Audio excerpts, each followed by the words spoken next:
اچھا ڈاکٹر صاحب، یہ ڈائبٹیز آج کل بہت پھیل رہی ہے. جیسے ہم پہلے دیکھتے تھے کہ بہت میچیور ایج میں جا کے آفٹر 55 میں جا کے ڈائبٹیز سٹارٹ ہوتی تھی. اب بہت سے چھوٹے ایج میں بھی جو ہے نا بچوں کو ڈائبٹیز ہونا شروع ہو گئی ہے. تو ڈائبٹیز کیوں ہو رہی ہے؟ ہمیں ایسا کیا کرنا چاہیے کہ ہمیں ڈائبٹیز نہ ہو؟ بیسیکلی ڈائبٹیز دو وجوہات سے ہوتے ہیں. ایک تو انہیریٹ ہوتی ہے، اگر پیرنٹس کی طرف سے آئے تو پھر وہ چھوٹے بچے بھی اس میں جو ہے نا وہ آ یعنی جاتی ہے. وراثتی طور پہ. ہاں، وراثتی طور پہ اگر ہو تو صحیح. پھر وہ چھوٹے بچوں میں بھی جو ہے نا وہ منتقل ہو جاتی ہے. لیکن جو موسٹلی جو ڈائبٹیز ہے یہ بیسیکلی ایک ڈائجسٹیو پرابلم ہے.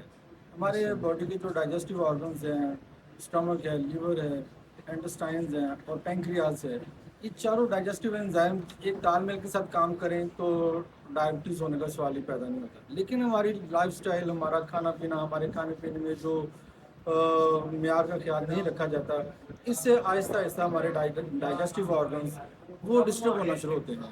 اسٹارٹ ہوتا ہے لیور سے، پھر اس کے بعد اسٹمک، پھر انٹسٹائن اچھا. اور پھر اس کے ساتھ پینکریاز بھی متاثر ہونا شروع ہو جاتا ہے.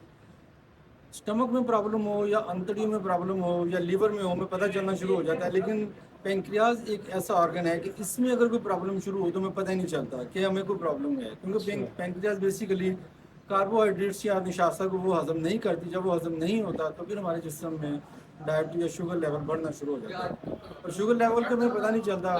جب بہت عرصہ ہماری ٹانگوں میں درد رہے یا جو ہمیں تھکاوٹ یا جو دوسری اس کی سمٹمز ہوتی ہیں وہ جب سامنے آتی ہیں تو پھر جب ہم ٹیسٹ کرواتے ہیں تو پھر ہمیں احساس ہوتا ہے کہ ہم کس طرف جا رہے ہیں. لیکن اس طرف تک اتنی دیر ہو چکی ہوتی ہے کہ پینکریاز یہ ایک اسپنج ٹائپ آرگن ہوتا ہے، یہ ختم ہی ہو جاتا ہے.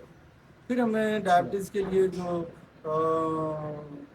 جو میڈیسن ہے، جو کاربوہائیڈریٹس کو ڈائجسٹ کرنے کے لیے وہ انسولین ہے یا اس سے متعلق جو بھی میڈیسن ہے وہ کھانی پڑتی ہیں اور کھانی ہی پڑتی ہیں. پھر اس کے سوا اس کا کوئی حل نہیں ہوتا. اچھا، اس سے ہم بچ کیسے سکتے ہیں کہ ہمیں نہ ہو؟ ایک تو انہیریٹ ہے نا، اس کا تو مجھے اتنا نہیں پتا، پھر بھی آپ کو پتا ہے کہ جن کے انہیریٹ میں نہیں ہوتی، جن کی وراثت میں نہیں ہوتی، وہ کیسے بچ سکتے ہیں اس سے؟ ڈائبٹیز سے بچنا ایکچولی ایک مکمل لائف سٹائل کو چینج کرنا ہے. یہ نہیں ہے کہ ہم اچھا. نے میٹھا چھوڑ دیا تو ڈائبٹیز سے بچ گئے. یہ ایک مکمل لائف سٹائل کو ہمیں چینج کرنا پڑے گا. ہمارا سونا، اٹھنا، جاگنا، بیٹھنا، لیٹنا، کھانا پینا اور فیملی کے ساتھ معاملات، دوستوں کے ساتھ معاملات، ہماری صحیح. ایکسرسائز، یہ ایک مکمل لائف سٹائل ہے. اگر ہم اس کو پورے لائف سٹائل کو نیچر کے مطابق جو قدرت ہم سے چاہتی ہے اگر ہم اس کے مطابق چلیں گے تو کبھی زندگی میں ڈائبٹیز ہونے کا سوال ہی پیدا نہیں ہوتا ہے. جب یہ ہمارے سسٹم رات کو دیر تک جاگنا، صبح دیر تک سوئے رہنا، بازار سے کھانے کھانا، کھانے کا معیار نہ چیک کرنا، دوستوں کے ساتھ یا فیملی کے ساتھ تعلقات اچھے نہ رکھنا، ہر وقت جلتے رہنا، کڑتے رہنا، سڑتے رہنا، یہ دیکھنا کہ اس کے پاس ہے میرے پاس کیوں نہیں ہے. تو یہ ساری چیزیں جو ہے نا یہ ہمیں نیچر کے مطابق، قدرت کے مطابق جو ہمارا مذہب ہم سے چاہتا ہے اگر ہم اس کے مطابق چلیں تو سوال ہی پیدا نہیں ہوتا کہ ڈائبٹیز ہو. اور اگر ہو بھی جائے تو پھر بھی اگر ہم ان ساری چیزوں کو مینیج کر کے چلیں گے تو یہ دوبارہ ٹھیک بھی ہو سکتی ہے. ایسا نہیں کہ یہ ٹھیک نہیں ہو سکتی. اچھا.